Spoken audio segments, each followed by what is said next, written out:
A paz do Senhor Jesus Cristo, meus queridos. Hoje estamos aí num lugar diferente. Olha que gostoso, né? Um laguinho aqui atrás. Tá até ali cavara ali, ó, pra gente pescar, né? Hoje estamos aqui no sítio. Então o vídeo tá indo até um pouquinho mais tarde, porque as crianças, né, gritando aqui, então não dá para gravar com eles gritando, né? Agora eles estão lá fora procurando minhoca para poder pescar, né? Então, estão cavando ali fora. Então, mas vamos lá para a palavra de hoje, né? A gente vai ver a questão da fé, né? Uma fé inabalável. E aí você pergunta, tá, mas por que que na capa tá escrito sobre identidade, né? Porque a gente vai perceber que quando nós sabemos qual é a nossa identidade em Cristo, né? Nada abala a nossa fé. Então, que você venha ouvir esta palavra e que o Senhor edifique a tua fé através dela, fortaleça as tuas mãos, né? Porque é momento que a gente tem passado por grandes, né, aflições, tribulações, e o Senhor ele está aqui para nos fortalecer. Então hoje nós vamos meditar no livro de Salmos 125, lembrando que hoje é uma palavra voltada para o espiritual, mas que eu também levo para outras áreas da vida, né? Porque o espiritual ele tá ligado a todas as áreas da nossa vida, seja financeira, familiar, saúde, tá ligado, né? Então vamos lá. Diz assim, Salmo 125. Os que confiam no Senhor são como o monte Sião, que não se abala, firme para sempre. Como em redor de Jerusalém estão os montes, assim o Senhor em derredor do seu povo, desde agora e para sempre.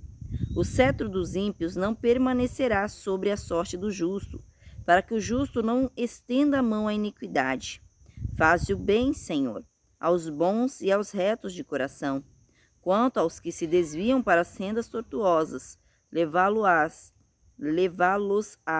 o Senhor juntamente com os malfeitores. Paz sobre Israel. Aqui é um cântico, né? É um cântico de romagem aqui. Eles estavam cantando, né? Esse cântico falando sobre, né? Que aqueles que estão no Senhor, eles não se abalam, né? Fala que os que confiam no Senhor, é os que confiam no Senhor. Não é eu acreditar que Deus existe. É sobre confiar que Ele está no controle de todas as coisas, né? Porque se você perguntar para qualquer pessoa se ele acredita em Deus, ele vai falar, eu acredito, né? Qualquer pessoa fala que acredita. Claro, tem alguns que são ateus, né? Que diz não acreditar, né? E aí só Deus sabe o que aconteceu na vida dessa pessoa para ela desacreditar que Deus existe. Às vezes um sofrimento, né, grande ali na sua infância. Alguns traumas de infância bloqueiam, né, a fé da pessoa ali para ela não crer que Deus existe, né? Não é um caso com todos, né? Mas acontece. Então, e tem outros fatores também em relação à família e muito mais, né? Mas olha aqui o que ele está falando. Não é sobre você acreditar que Deus existe. É sobre você confiar. É você confiar que o Senhor, Ele é o teu guardador. É você confiar que o Senhor está no controle da tua vida. Ele está falando aqui que os que confiam no Senhor são como um monte Sião, que não se abala, firme para sempre. Irmão, ele está usando uma figura aqui na palavra. Qual é a figura que ele está usando como exemplo? Ele está usando um monte. Irmão, tem como um monte se abalar, né? É um monte grande que não se abala. Ele não está falando de uma ribanceira qualquer. Ele está falando de um monte. Olha o Monte Everest. Você já ouviu falar que aquele monte desabou em algum momento? Né? Então, o Senhor está falando aqui, ó, que aqueles que confiam no Senhor, confia, né? Você que serve a Deus, você tem que confiar em Deus, mesmo em meio, sabe, a dificuldades. É você confiar em Deus quando a porta não se abre e você vê as coisas se acabando dentro da sua casa. Você vê as coisas se estreitando. Aí eu quero ver quem confia em Deus, porque confiar em Deus, enquanto tudo está a mil maravilhas, é fácil, irmão. Confiar em Deus quando você tem, sabe, fartura na sua mesa, é fácil. É fácil você confiar em Deus quando o seu casamento está maravilhoso, quando não tem problema algum. É fácil você confiar em Deus, né? Eu quero ver você confiar em Deus quando o seu marido ou a sua esposa começa a ser ignorante, né? Eu quero ver você confiar em Deus quando o seu marido ou a sua esposa está passando por uma enfermidade ali emocional, está passando por angústias e não sabe nem sabe o que está passando com ele mesmo, passando por depressão. E muitas das vezes a pessoa, até ela tem entendimento que o que ela está passando é uma depressão, é um problema mais profundo que precisa de tratamento, ela pena muito, né? Esses tempos atrás mesmo eu comentei sobre um pastor que a esposa dele, em uma das gestações que ela teve bipolaridade. Essa mulher, ela ficou bipolar. Ela era? Não era, mas ficou por um breve tempo. E aquele esposo, aquele pastor, ele teve que o quê? Amar a esposa. Porque a palavra do Senhor diz que o homem deve amar a sua esposa como Cristo amou a igreja, né? Eita Jesus, que não vente muito aqui para cair o pedestal, misericórdia. Tá ventando bastante. Então, né? Como que Cristo amou a igreja, irmão? Cristo, ele deu a própria vida pela igreja. E eu não estou falando aqui que o homem, ele tem que tirar a sua vida por conta da esposa. Não. Eu estou falando assim, no sentido de que o amor dele tem que ser tão grande pela sua companheira, a ponto de quando ela estiver passando por dificuldade, ela não querer largá-lo, né? Ele não querer largar ela, quer dizer, né? Ele não querer deixar ela por causa da dificuldade que ela está passando. É entender o momento, porque são fases da vida. Quem esperaria que essa mulher passaria por uma bipolaridade? Ela não era bipolar. Ninguém espera. Ele falou, não podia nem chorar na frente dela, porque qualquer coisa ela já ficava... Eu fiz alguma coisa? Tá acontecendo alguma coisa? Ela já pegava a dor junto. Era como uma esponja, né? Pega a dor do outro. E aí, ele parou até de chorar na frente dela. Ele se escondia no banheiro, ia chorar lá no banheiro, né? Mas ele evitava. Pra quê? Pra não ver a mulher dele sofrendo. Ele mesmo falou, né? Não é eu que tô. Ele testificou isso. Então, irmão, a gente, é muito fácil você cuidar do outro quando ele está bem. É muito fácil. Já ouvi outro caso, que já é ao contrário, né? É até um dos líderes, eu não sei se ele ainda é líder de uma das nossas igrejas, nunca cheguei a conhecê-lo, mas eu ouvi, né, falar do testemunho dele, que esse pastor, né, que ele se tornou bispo, ele sofreu um acidente, ele era casado, tudo, sofreu um acidente. E nisso que ele sofreu o acidente, a esposa, né, ele teve problema de locomoção, né, tudo. Ele não podia, como posso dizer, ficou com uma certa deficiência, né, por causa do acidente. E aí a esposa fez o quê? Foi-se embora, deixou ele, no momento que ele mais precisava, né? No momento que ele mais precisava, ela largou esse homem, né? Porque não suportou. Só Deus sabe como ele ficou, porque, irmão, uma pessoa que se acidenta, ela começa a se, principalmente que perde alguma parte assim, né, de se locomover do corpo ali, ela começa a se sentir incapaz, ela fica para baixo, ela fica irritada, né? Eu sei porque meu esposo um dia quebrou o pé e ele ficou, sabe? Ficou difícil para ele. Eu percebi as emoções dele, mas eu tive que suportar, né?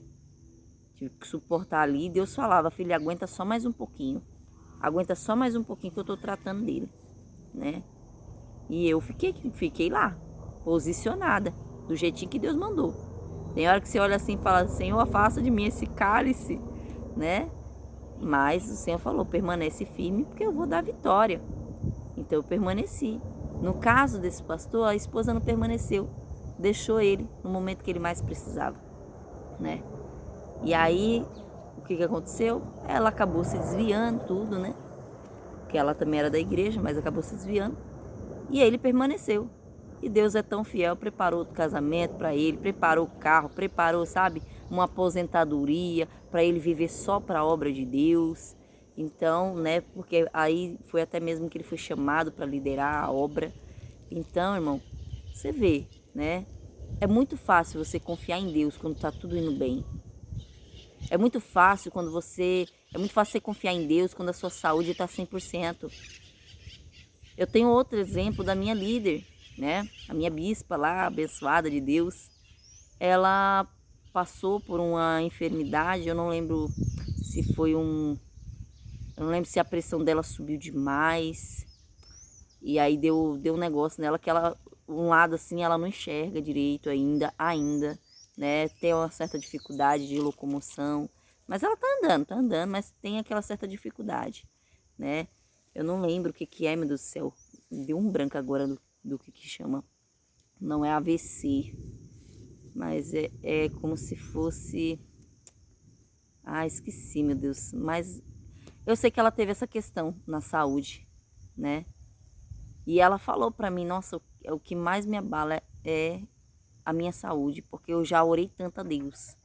E ela orava a Deus antes disso acontecer, que ela já estava passando por outras questões nas pernas, que as pernas inchavam demais, né? E ela falava, eu estava orando a Deus e nada. E tem hora que isso me esmurece, né? E aí, mas ela continuou, mesmo com enfermidade. Aí, quando passou esse episódio, né, que ela teve que ficar uns dias em casa, ela tem lapsos de memória, então, tipo, ela tá falando com você um negócio, em um instante ela esquece o que estava falando, né? E isso nossa, isso é muito frustrante, né? E aí, mesmo assim, ela não se deixou parar.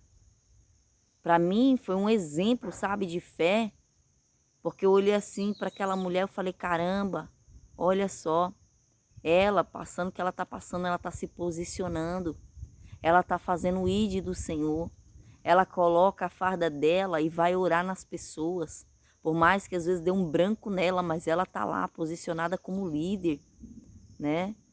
É uma amada de Jesus, eu amo aquela mulher, né? Para a glória de Deus. E você vê, às vezes a gente está passando por uma pequena dificuldade e aí já começa a falar, ai, não quero mais servir a Deus, porque está acontecendo isso na minha saúde. Às vezes acontece um câncer, sei lá, aparece um tumor, aparece algum nódulo, às vezes não é nem cancerígeno, mas aí você já começa a criar caraminholas na cabeça, né? Então, irmão, é muito fácil você confiar em Deus e fazer a obra de Deus quando tá tudo a mil maravilhas. Eu quero ver você fazer a obra de Deus quando tudo tá ruim, né? Porque é assim que você demonstra confiança em Deus. Não é somente você orar e buscar, mas você também fazer o ID do Senhor. É você ganhar almas para Cristo, né? No meu caso, quando há um ano atrás o meu casamento estava abalado, meu esposo tinha ido embora de casa, já estava com outra família, né? O Senhor pegou e falou, olha, deixa ele lá que eu estou tratando. Faz somente o que eu estou te mandando aqui. Faz o meu ID. Então fui lá, abri o canal do YouTube, porque não dava para me evangelizar na porta da igreja, né? Mas mesmo assim, ali, ó, comecei a estar na frente dos jovens, liderando os jovens. Era fazendo os louvores na casa do Senhor. Era pregando o evangelho na casa do Senhor. Em nenhum momento eu parei. E o diabo veio para acusar. O diabo veio para pegar e querer colocar incredulidade. Porque você acha que ele não vem, irmão? Ele vem para tentar roubar a tua identidade em Cristo. Ele vem para dizer que quem é você? Olha, se você fosse filho de Deus, isso estaria acontecendo com você? Que nem quando Jesus foi tentado no deserto, o diabo foi até ele. Se você ler lá Mateus 4, você vai ver que é o diabo, irmão. Tem gente que fica, ai não, era só um pensamento. Era o diabo, a Bíblia descreve bem que o diabo ele existe, né?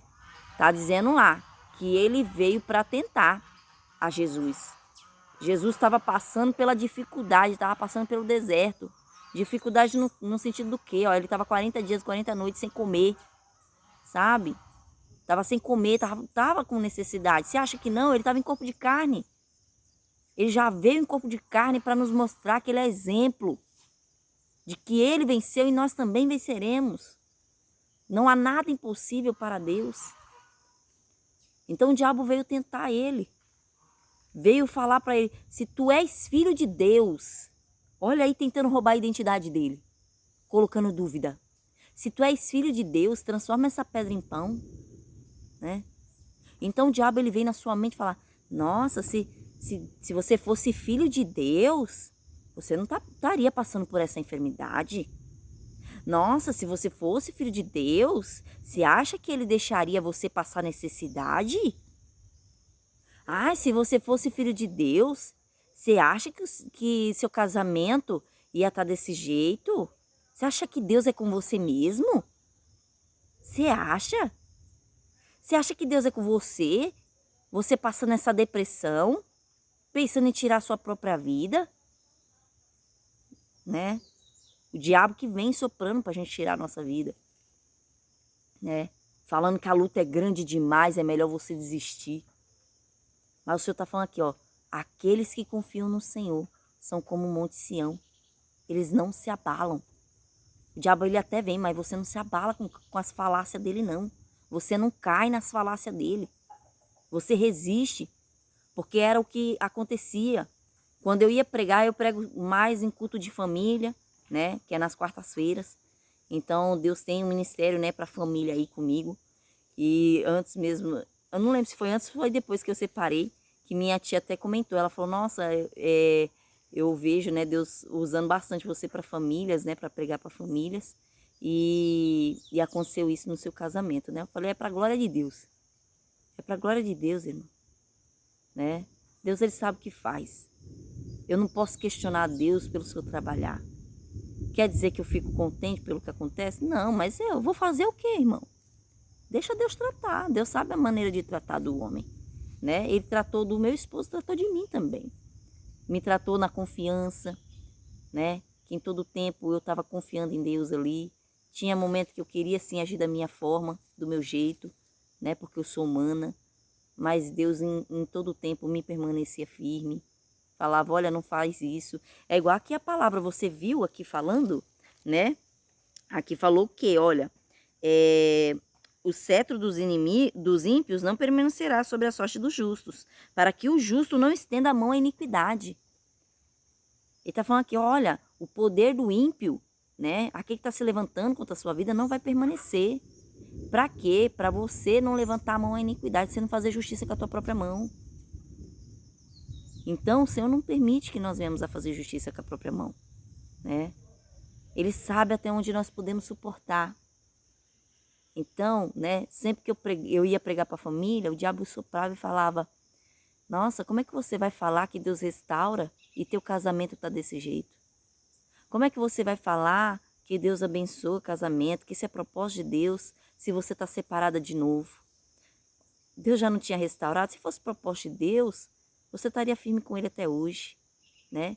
Então o inimigo vinha soprar na minha mente que eu não tinha direito de estar falando em um culto de família, sendo que eu estava com a minha vida, né, o meu casamento abalado, né? Só que o Senhor, ele é fiel, que antes mesmo, né, de eu passar por isso, eu já falava para outras pessoas, né? Porque eu via mulheres falando essa mesma situação, que ela falava, eu me sinto incapaz tal de pregar para a família, sendo que meu casamento tá desse jeito. Não é que o marido tinha saído de casa, mas às vezes o marido bebe, né, que era o caso de uma delas. O marido bebia, o marido, sabe, totalmente frio, ignorava ela, né, duro em palavras. Então, isso fere a mulher, né? E ela pegava e olhava assim e falava, se meu casamento tá assim, como é que eu vou pregar para a família, né? E aí eu sempre falava, que é aquilo, né, que foi dito na palavra, né, de ontem, que a gente quer ser remédio para os outros, mas não é remédio para nós mesmos. Então eu falava, olha, o agir de Deus na sua vida é uma coisa, agora ele te usar para pregar é outra. Você tem que confiar que aquilo que você está pregando, Deus está fazendo na sua vida. Então, né, continua pregando. Deus é que vai colocar as palavras na sua boca, independente do que você está passando. A gente não prega pelo que a gente vive, a gente prega pela palavra de Deus. A gente tem a certeza e a convicção de que Deus está agindo em cima da palavra, né? Por mais que o casamento ainda não esteja aquela mil maravilhas e transformado, né?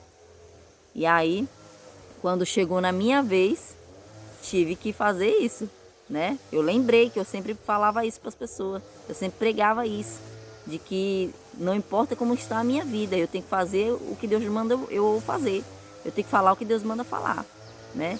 Eu espero que o som ali não esteja atrapalhando. Rapaz, está cortando os matos essas horas, já é 5h30, acho. Mas vamos lá. Olha, ele está falando aqui, ó, como em redor de Jerusalém estão os montes, assim o Senhor em derredor do seu povo, desde agora para sempre. Então, ó, ao redor de uma cidade chamada Jerusalém, tinha montes. Era o quê? Era uma segurança que eles tinham ali, né? Era como se fosse, vamos dizer assim... Ah, esqueci o nome daquele negócio, meu Deus do céu. Quando você tá na guerra, é tipo uma barricada, sabe? De proteção. Aqui tá falando que é o Senhor ao redor de nós, ao redor da nossa vida. Ele não permite que mal algum aconteça, sabe? Deus, ele me mostrava em sonhos quando tinha alguém querendo vir contra a minha vida, querendo vir para me ameaçar, sabe? Querendo vir para me afrontar. Então ele me mostrava em sonhos, eu ia lá e orava, ou em sonho e em palavra. Eu ia lá, orava e Deus frustrava os planos da pessoa. Eu só escutava depois, né? Depois de um tempo eu escutava a pessoa falando, olha, fulano queria fazer isso, isso e isso. Mas eu não deixei. Pensa ele, né? É que é ele que não deixou, né? É Deus que não deixou. Que Deus não permite, irmão. Nós somos como a menina dos olhos do Senhor. O que é a menina dos olhos? Tenta tocar aqui, ó, na bolinha aqui do teu olho. O teu olho vai fechar. A menina dos olhos é essa bolinha bem aqui, ó, no meio aqui, né? O teu olho fecha para proteger. A mesma coisa é Deus. Por mais que alguém venha tentar nos tocar, o Senhor, ele impede, né? Ele frustra os planos da pessoa. Não permanece. Principalmente para que nós não venhamos a fazer justiça com as próprias mãos. Principalmente para que nós não venhamos a levantar a mão à iniquidade, pecar contra Deus, né? Então, que você venha confiar no Senhor em todo instante. Por mais que você esteja passando por um momento difícil, não pense em se desviar, sabe? Ai, vou ir para o mundo mesmo, ai, vou arrumar outros mesmo, né? Cuidado com a carência, irmão. Às vezes você está passando por uma questão no casamento, aí vem aquele sentimento de carência, porque você quer um colo, você quer um abraço, você quer, sabe, um carinho de alguém, porque você está triste com aquela situação. Quem vai te dar esse carinho é Deus. Você pode se amar, se ame além de tudo. Quando eu passei por essa questão, Deus falava, olha, eu te amo, você é amada minha. Então, olha você saber da sua identidade. Deus me chamava de filha. Deus me chama de filha, ele fala que ele é meu esposo também. Deus era tudo para nós, né? Que esposo no sentido do que ele é o provedor da minha casa, ele provê todas as coisas, ele não desampara, sabe? O carinho que eu precisava, o amor que eu precisava, ele dava. Então, às vezes eu estava precisando de um abraço, eu não precisava pegar o primeiro macho que aparecesse na esquina, né? E abraçasse, não, né? Às vezes eu estava lá na casa do Senhor chorando aos pés dele, e aí vinha uma pessoa e me abraçava, né? Vinha uma jovem, né, para me abraçar, é mais mulher, porque eu tenho um certo, né, eu mantenho uma certa distância de homem, né? Coisas da minha cabeça que precisa ser trabalhada ainda, né? Mas vinha sempre uma pastora, uma diaconisa, falava, ó, eu senti de te dar um abraço, eu, glória a Deus. É o amor do Senhor. Isso quando eram meus filhos que me abraçavam no momento que eu mais precisava. Eu estava, sabe, remoendo por dentro. E Deus sabia o que eu precisava. Então você não precisa sair procurando consolo, né? Em outros lugares, irmão, Deus tem consolo para você. Você não precisa pegar e se vender, né? Por causa de um sentimento de carência. Procure entender por que você está sentindo isso. E pede para Deus, Senhor, me consola, tira essa carência de mim, né? E Deus, Ele vai preparar todas as coisas.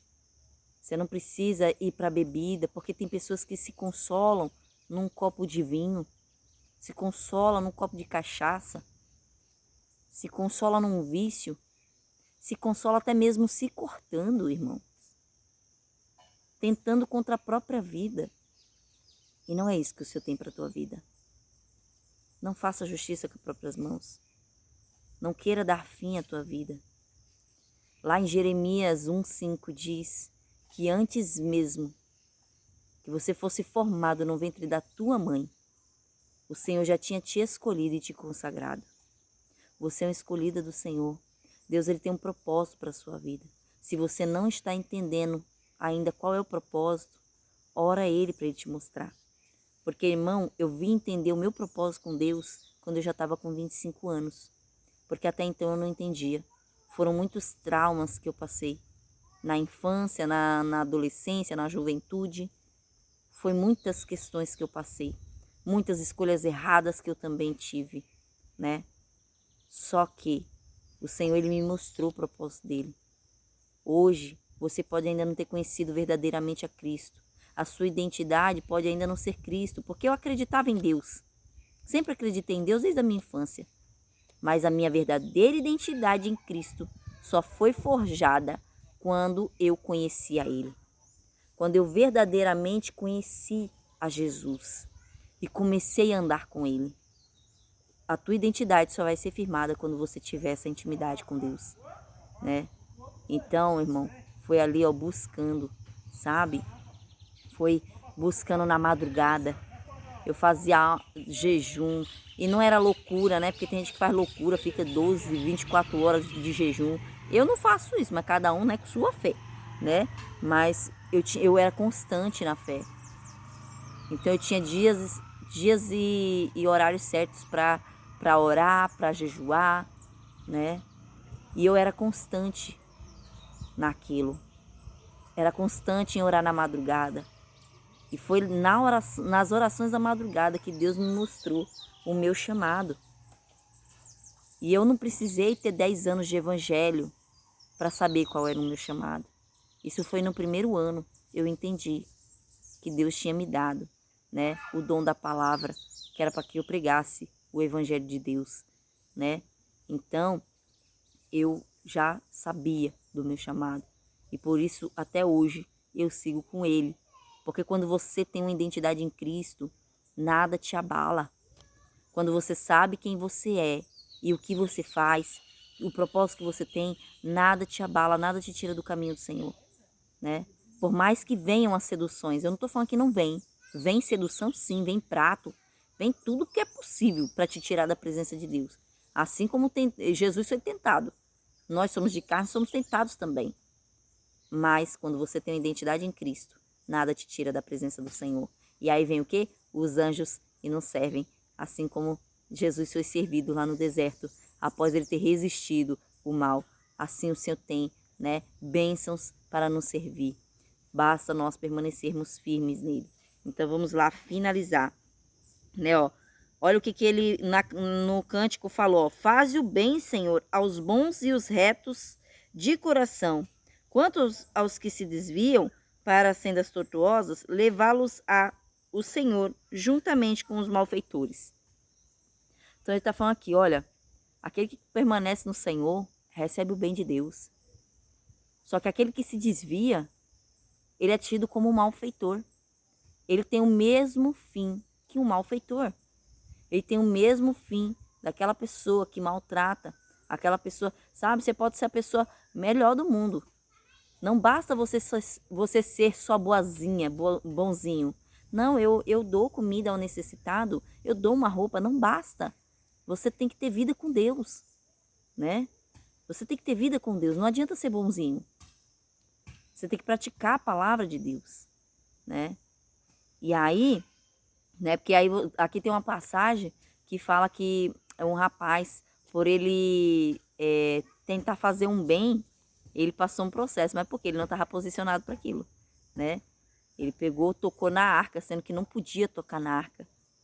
Então, né, a palavra não, né? Tem um ditado que diz: de boa intenção o inferno tá cheio, né? De boa intenção o inferno tá cheio.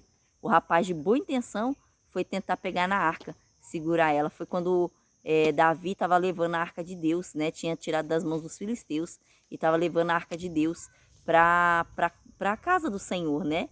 E ali aconteceu isso. O carro, né? Meio que deu uma tropeçada ali, o que estava levando na frente, e aí a arca ia caindo. Nesse que a arca ia caindo, o homem foi lá, um dos que estava cuidando, né, do carro, foi lá e pôs a mão. E aí ele morreu na hora, porque ele tinha boa intenção de não deixar a arca cair no chão, mas não podia tocar. Deus, ele não está atrás de boa intenção, ele está atrás de obediência.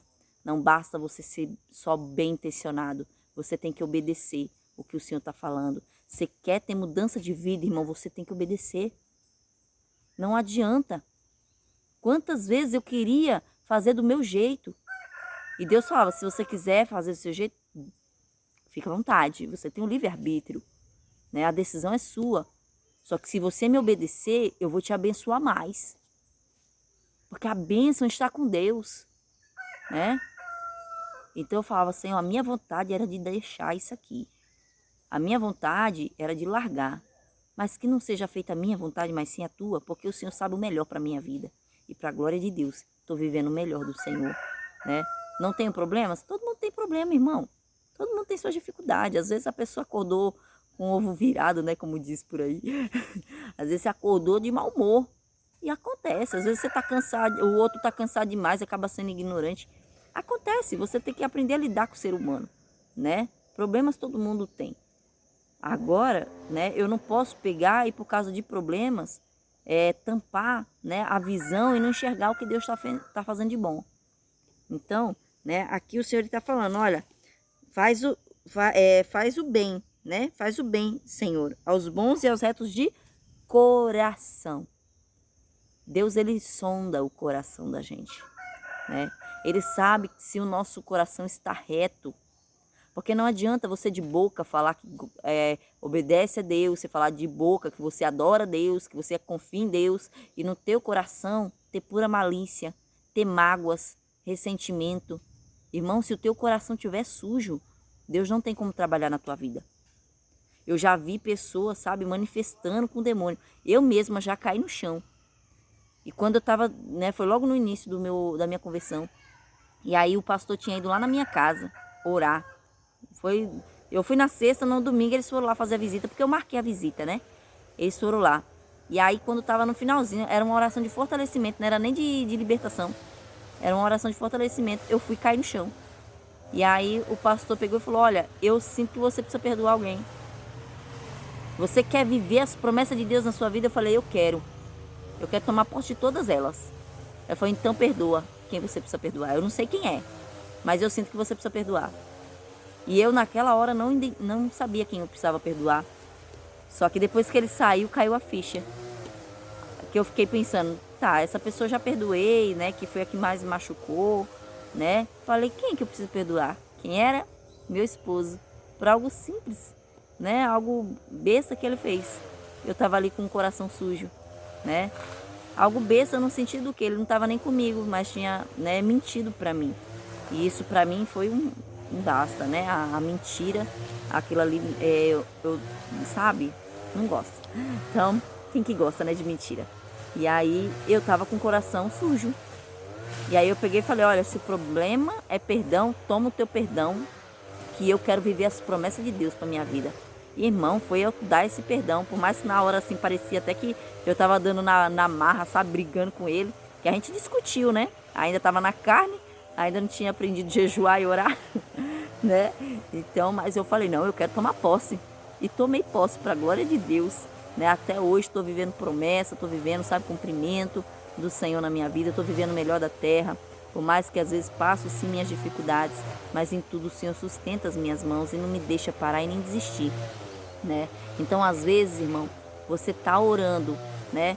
Você está orando por uma coisa que não agrada a Deus, né? Orando muitas das vezes por um relacionamento que não agrada a Deus. Que relacionamento é esse? Você está orando para ter uma pessoa que já é comprometida. Deus, ele não vai atender a tua oração.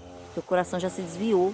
Porque como é que você vai sentir vontade, como é que você vai querer se relacionar com uma pessoa que já tem relacionamento, né? Deus, ele não é a favor do adultério, da prostituição. Deus não é a favor de separação no casamento. Ah, mas eu sinto que é de Deus. Irmão, ele não vai destruir uma família para abençoar você, não, né? Ele tem uma família abençoada para você e não é destruindo outra. Então, que você venha a esperar no Senhor, que você venha a confiar. Não desvia o teu coração, né? Limpa ele, limpa desses desejos, sabe? Contaminados, limpa dessa mágoa, desse ressentimento, começa a perdoar. E você vai ver a tua vida começar a andar. Não importa como o outro está. Quando eu decidi perdoar, não foi vendo meu esposo transformado.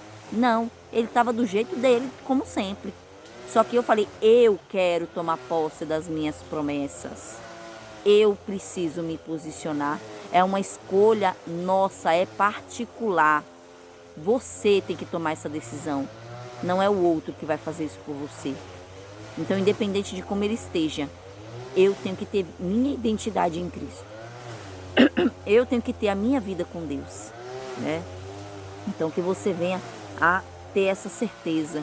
E aqui ele está falando, olha, né? Os que se desvia vai ser levado junto com os malfeitores.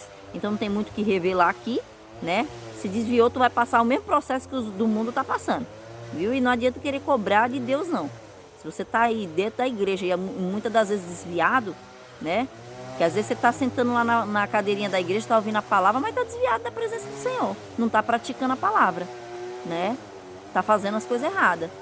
Então, você vai ter o mesmo resultado que os do mundo vai ter. Deus, ele fala lá em Malaquias. Malaquias, eu acho que é o finalzinho do 3 e o 4, que fala que o Senhor, ele faz, né? O Senhor faz a diferença ali de quem é o justo e de quem é o perverso. Você acha que por você servir a Deus, Deus não vai fazer diferença? Se fosse assim, né? De que adiantaria servir a Deus? Se a gente tivesse o mesmo fim do que os outros que não estão servindo. Tem diferença sim para aquele que serve ao Senhor, mas você tem que andar na justiça, sem se desviar dos caminhos, né?